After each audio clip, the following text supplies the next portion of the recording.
Hi there and welcome along.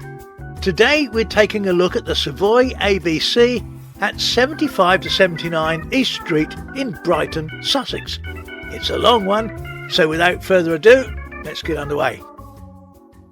The site on which the cinema was built was previously occupied by Brill's Baths, a proprietary public bathhouse. These were very popular in Brighton in the 18th and 19th centuries as an alternative to bathing in the sea. Built in 1823 by Mr. Lamprell, it was taken over by his nephew Charles Brill, who commissioned George Gilbert Scott to rebuild and extend it in 1869. Bathing establishments became less popular in the 20th century, and the building was bought by a developer and demolished in 1929. Now, the popularity of the Regent Cinema in Brighton, which had opened in 1921, encouraged the development of rival cinemas. In 1929, shortly after the Regent had been extensively damaged by fire, leading to a temporary closure, the Brill's Bath site was acquired by Savoy Cinemas with the intention of building a cinema which would match the Regent in splendour and scale. The Savoy Cinema was opened on the 1st of August 1930 by Associated British Cinemas, ABC. The architect was William Riddle Glenn. It was the second largest ABC ever built and the largest cinema in Brighton based on seating capacity at 2,300. That was increased to 2,630 seats in 1948. It benefited from having 2 restaurants, 2 cafes and even a dance hall. There were 2 projection boxes too, one on the roof, but the rake was far too great to be used. The second was built under and within the circle. Ross projectors with Ross carbon arcs were installed with a Westrex sound system. There was a 3-manual Compton organ. Programme changes, unusually, were on Fridays. The manager was Kenneth Duffy, previously manager of another ABC, the Kings at Bristol. Mr. Hilbury of the Regal Marble Arch, later Odeon, was the assistant manager. Guest organist on opening was Quentin MacLean, resident at the Regal Marble Arch. Admission prices, they were £1, 1 and 6pence and 3 shillings. Now let's have a look at those plans. From the main body of the building, 2 large wings extended. The larger of them forms the main facade in East Street, the Bond Street of Brighton. The other extends via Grand Junction Road to the Parade on the seafront. Thus the Savoy enjoyed frontages on the 2 main attractive and profitable streets in town. At both entrances there were 3 pay boxes and behind them were the entrance lobbies. From the East Street lobby, you entered at the far end of the auditorium. The other gave access to the right side of the auditorium near the proscenium. There was a lift in the main entrance to serve the restaurants and upper levels of the auditorium. The restaurants were tastefully finished in the modern French style. The Savoy never benefited from the full stage and dressing rooms. They were never equipped and live shows were never staged. The unusual feature of the Savoy was the underground car park, which stretched the whole area of the auditorium and provided spaces for 300 cars, or 150 cars depending which literature of the day you read. There were 2 entrances, one on the Pool Valley side and one in the road to the right of the East Street entrance. On the floor of the car park there were 4 large turntables to assist in manoeuvring the cars. The area on this floor not under the auditorium was occupied by offices, stores, kitchen and lift gear room, etc. In the auditorium, the entire interior scheme was lavish in scale with an atmospheric Chinese and Japanese theme. A Chinese text atop of the corner of the house curtains translates as, "Our noble patrons are humbly beseeched not to despise this unworthy entertainment." It is worthwhile explaining that a Chinese gentleman usually makes a remark like this out of the fullness of his oriental courtesy when he has some particularly delectable fare to offer his guests. It was unlikely that the Savoy gave its patrons cause to interpret this literally. On the walls, recessed between richly ornamented pilasters, are beautiful Japanese scenes in shades of blue and yellow. The ceiling was light blue to represent the sky. In the centre and protruding from the ceiling was a large golden sun, outside of which protruding rays extended. Not only was the centre of the sun lit internally, but concealed lighting illuminated the rays as well. The seating was extraordinary, finished in shades of red, brown, blue and green, used to harmonise with the decor. The oak floor was carpeted in a rose madder colour, randomly adorned with bright tropical butterflies within the weave. On a sad note, during the final phase of construction on the 12th of July, Ernest Smith, an electrical engineer from Nottingham, fell through and down the shaft of the lift he was installing and fractured his skull. He died from his injuries at the Royal Sussex County Hospital. In the opening night's programme was an introduction by the Mayor of Brighton, Wilfred Aldrich, filmed at Elstree Studios. The first films were a pair of British talkies, Loose Ends and Not So Quiet on the Western Front, with Pathé Super News Gazette and Pathatone Weekly. Throughout the 1930s there was an 11:45 p.m. showing aimed at employees of Brighton Railway Works who came off shift quite late. During the Second World War, Brighton Blitz on the 29th of November 1940, an incendiary bomb hit the cinema, coming through the roof and landing in the auditorium, where fortunately it failed to explode. However, a bomb did hit the nearby Odeon during a family matinee, killing 52 people, including 7 children, the youngest of which were 2 11-month-old babies.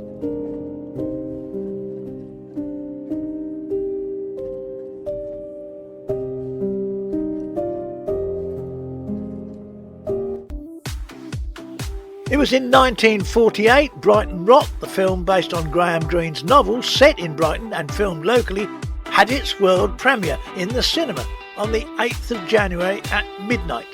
Many cast members attended, but I cannot find any photographs of the event. On the 23rd of August 1951, the Savoy celebrated its 21st anniversary in style. Manager A.J. Sadler organised a top celebration with a gala opening of the film Showboat, starring Catherine Grayson, Ava Gardner, Howard Keel and Joe E. Brown. Special displays in the foyer included Brill's baths and the use of the site before even they were built. On the twin-screw cruiser Anzio, the bridge was bedecked in Showboat streamers. In front of the funnel was a huge cutout of Joe E. Brown, and 3,000 leaflets were distributed on the boat and at the pierhead.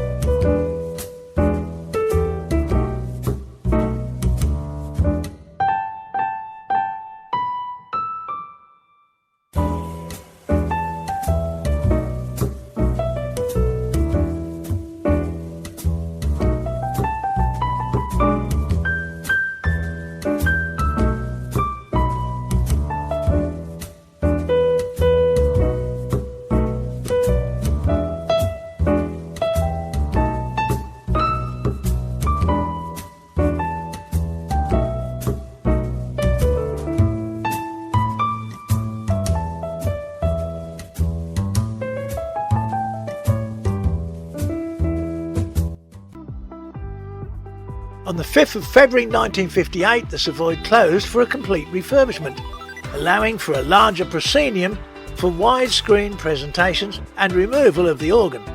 The number of seats was reduced to 2,304. On March the 27th, though, it was reopened by the Mayor of Brighton, Councillor Charles Tyson, who with the Mayoress had been welcomed to the cinema by Mr. J. Cartledge and manager J. E. Wright. Guest stars attending were actors Janet Scott and John Huston. John Fraser also attended, having just returned from India, where he was filming The Wind Cannot Read with Dirk Bogarde. That's why he looks tanned. The main film was Marlon Brando in Sayonara. A reception was held after the show at the Old Ship Hotel in Brighton.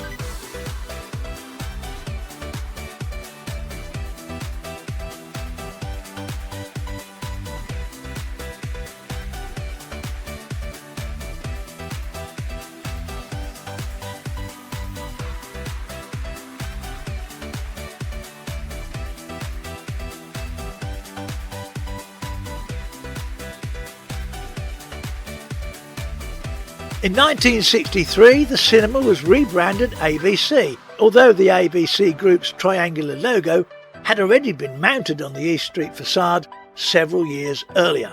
This was probably also the time that the cinema had new projection equipment installed and had a visit from Juliet Mills and John Huston at a screening of their new film, Twice Round the Daffodils. The chief projectionist showed them around the projection room. In May 1964, the cinema's windows were smashed by the Mods and Rockers during the legendary Whitsun weekend riots. The two-day fight was later immortalised in The Who's 1979 film Quadrophenia, with the cinema clearly visible in some scenes of the film.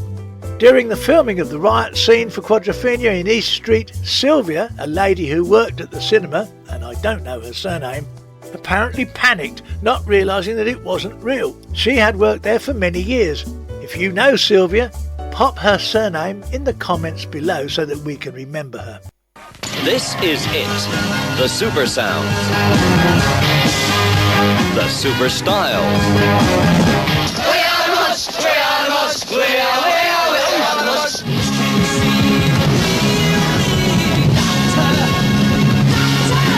I got a ton fight about that the other day. It isn't the bikes, is it? It's the people. And the people who write these things are states. Who what? Well, rockers, all that greasy hair and dirty clobbers, diabolical. That's why I'm a mod, see?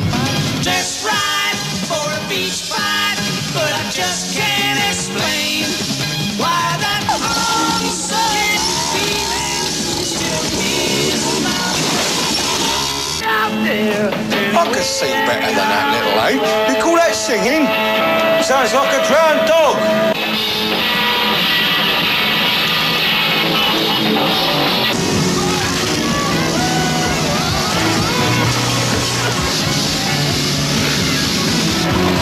Sock, are you alright? Legs all right? Yeah, I'm alright. Anything broken? No. Shame, mate. No, it looks alright. Look good from back there.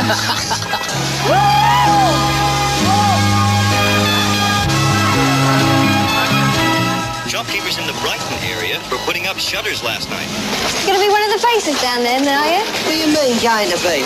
I am one of the faces.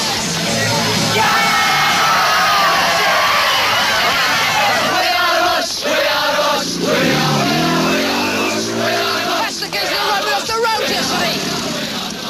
Listen up! Quadrophenia, the Who's story of a generation.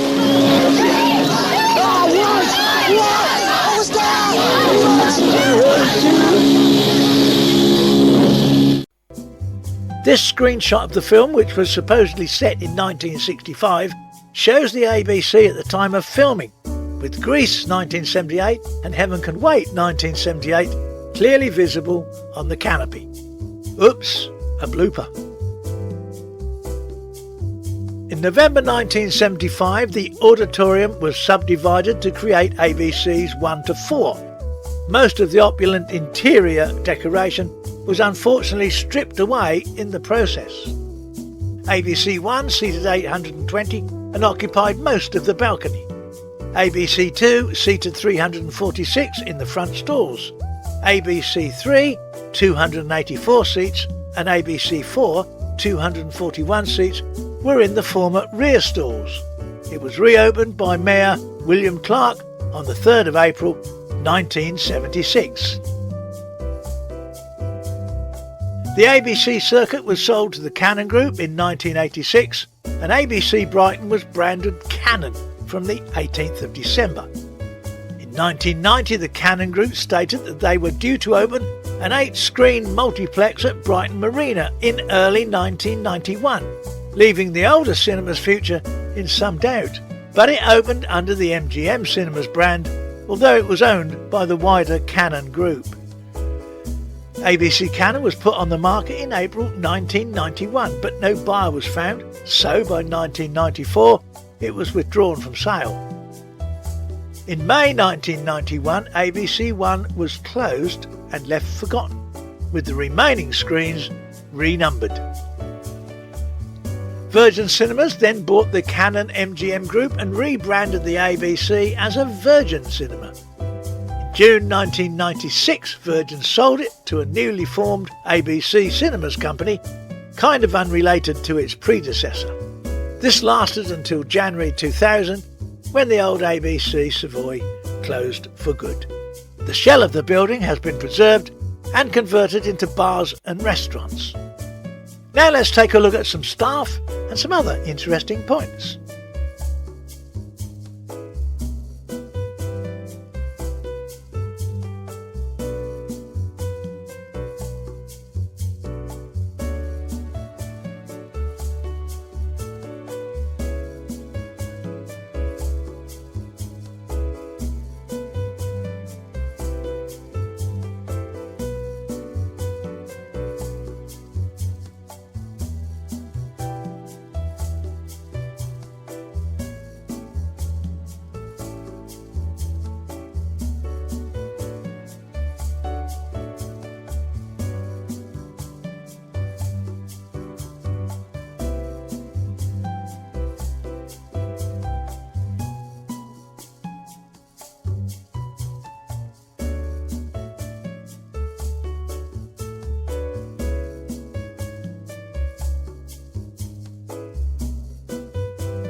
Well, that's about it for this one. Till next time, take care of each other and see you soon. I'm going to have a lay down in a darkened room. Ta-da!